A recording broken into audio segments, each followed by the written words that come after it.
Մանկապատանեկան լավագույն ձայն երաժշտական մրցույթը նախաձեռնել է Ստեփանակերտի մշակույթի եւ երիտասարդության պալատը։ Այն Հայաստանի ձայն նախագծի տարրեր է պարունակում՝ 3 փուլ եւ գալա համերգ լավագույն ձայների մասնակցությամբ։ Մասնակիցներն էլ 6-ից 17 տարեկան պատանիներ ու աղջիկներ են։ Երաժշտական մրցույթը բացեց Հայաստանի ձայն մրցույթի մասնակից Լիլիթ Ավանեսյանը։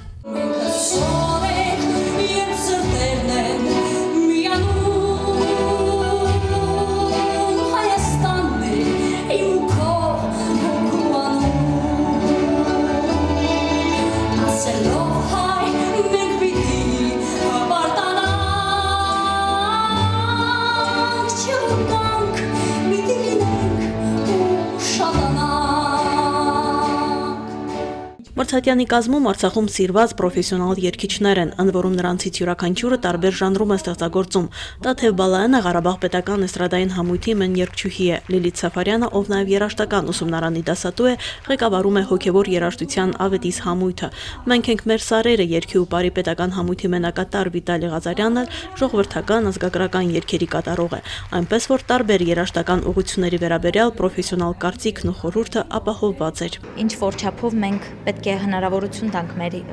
ապագա սերնդին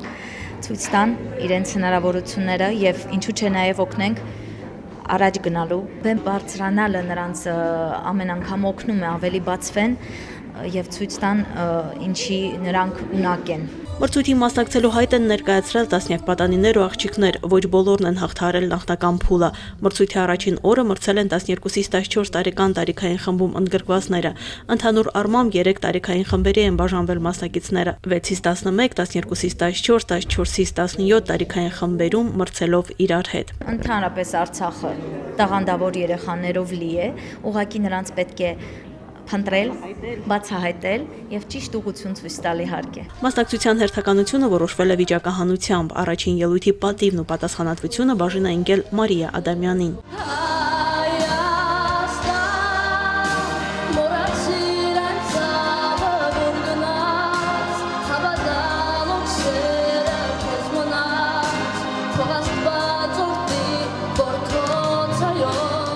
Յուրաքանչյուր ելույթից հետո ժյուրին իր պրոֆեսիոնալ գնահատականն է տալիս, հիմնավորում իր այո կամ ոչ պատասխանը։ Երկու այոյի դեպքում մասնակիցը անցնում է հաջորդ փուլ։ Առաջին ելույթը հաջողված էր։ Նախ ապրես, որ առաջին ես եկել եւ բավականին հաջող, բայց կարծում եմ, որ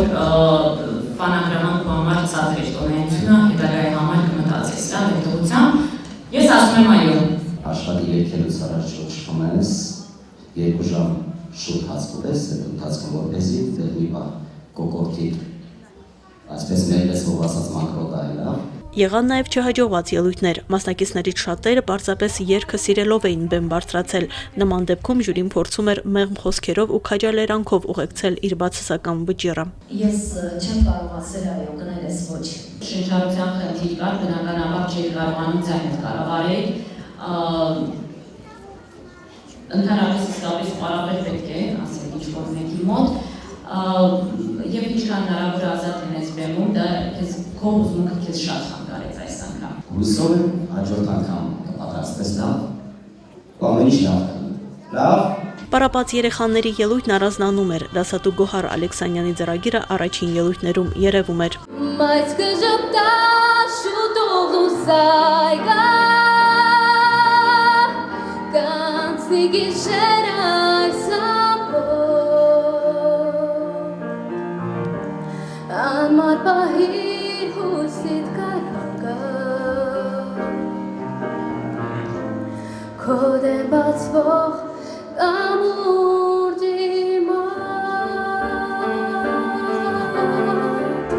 Դասատուները ծնողների հետ միասին դահլիճում էին, ծափերով քաջալերում էին երեխաներին, սակայն երբեմն հուզմունքը հաղթահարելուն նույնիսկ դա չէր օգնում։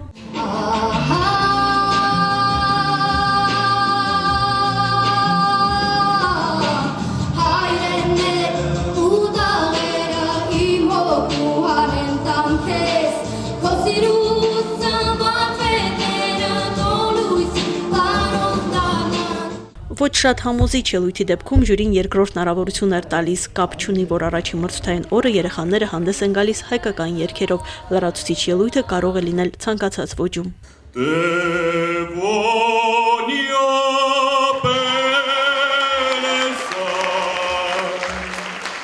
Matando canto bene sai e una gatella ormai che scioglie il sangue lì te bene sai. Այս դեպքում լրացուցիչ ելույթն օգնեց, տղան երկրորդ փուլ անցավ։ Մարինե Մկրտչյան, Աշոտ Գասպարյան, օր։